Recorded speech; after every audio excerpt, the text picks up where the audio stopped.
Kapag lumapit ka sa Diyos at buong puso mong ipinagkatiwala sa Kanya ang lahat ng iyong problema, mararanasan mo ang kapayapaang hindi kayang ipaliwanag ng mundo.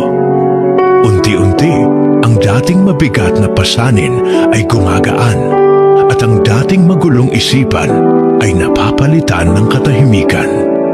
Hindi mo mamamalayan, ang mga pintong sarado noon ay unti-unting bumubukas at ang mga tanong na dati ay walang sagot ay pinapalitan niya ng malinaw na direksyon. Sapagkat sa presensya ng Diyos, walang problema na mas malaki kaysa sa Kanyang kapangyarihan at walang pagsubok na hindi niya kayang gawing daan patungo sa tagumpay. Kapag isinuko mo sa Kanya ang lahat, makikita mo na kahit sa gitna ng unos, may kalakasan. Kahit sa gitna ng luha, may pag-asa. At kahit sa gitna ng kawalan, may bagong simula.